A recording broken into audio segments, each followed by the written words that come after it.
If you've been watching the headlines, you know we're staring down an impossible trade deadline, August 1st. That's the day when the US is expected to lay out its revised tariff stance. And already, even Canadian officials are admitting what's ahead.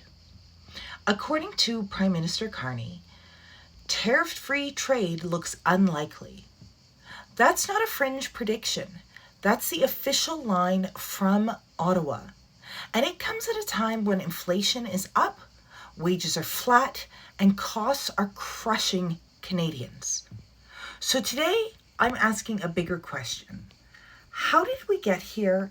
And is Carney the one to steer us out? Or has he already blinked?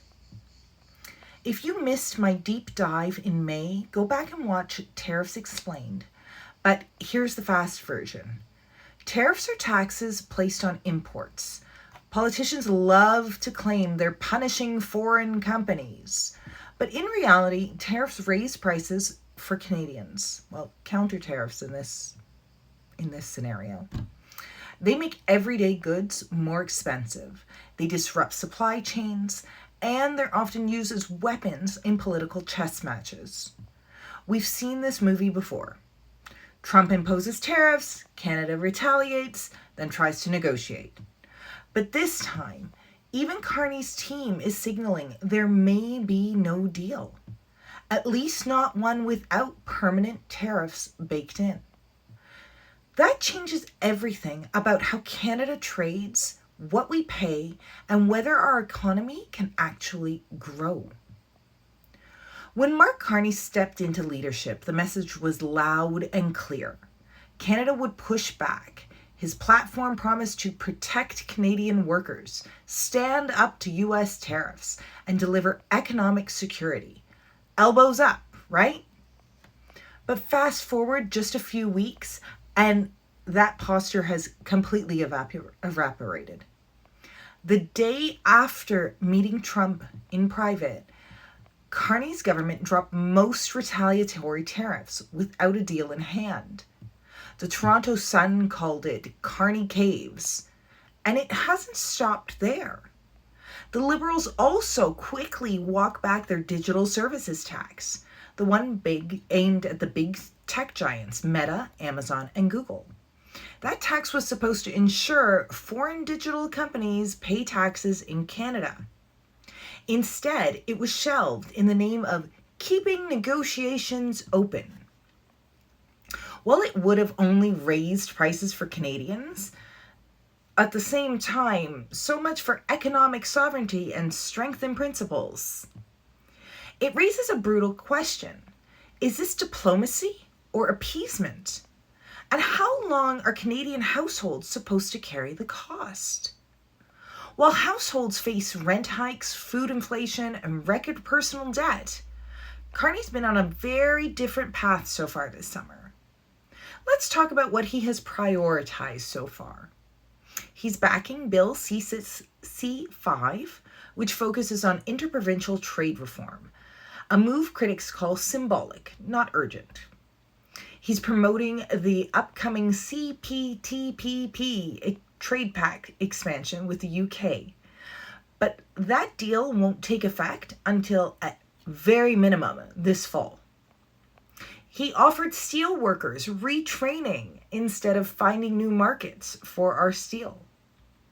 And he announced a sweeping new Canada-EU partnership. He outlined comprehensive negotiations on, and I quote, trade and economic security, the digital transition, and the fight against climate change and environmental degradation. Some of those are incongruous. We cannot be a leader in oil and gas if fighting against climate change and environmental degradation are two key points for this government. In typical Carney fashion, everything has been light on specifics, but heavy on integration, merging trade, climate, and digital infrastructure into a single policy lane. This is the kind of technocratic vision he's known for. Everything optimized, nothing debated. Now let's be clear. Some of these are not bad goals. Bill C-5 should have happened decades ago, for instance. But Canadians aren't looking for vision statements right now. They're looking for relief, clarity, a sign that their Prime Minister is focused on the real immediate pressure, not future-proofing trade relationships while our grocery bills explode and one of our largest trade relationships may go by the wayside. And this August 1st deadline, still barely acknowledged. Here's the real wild card, though. Donald Trump. Carney knows it. His cabinet knows it. And anyone who lived through Uzmaka, Kuzma, NAFTA 2.0 negotiations knows it. Trump doesn't follow playbooks. He rewrites them. Sometimes in a tweet or Truth Social post. Even Carney is now publicly stating that Trump is unlikely to agree to tariff-free trade under any circumstances. That should terrify Canadian exporters, and I'm sure that it does. Canada sends over 75% of its exports to the US.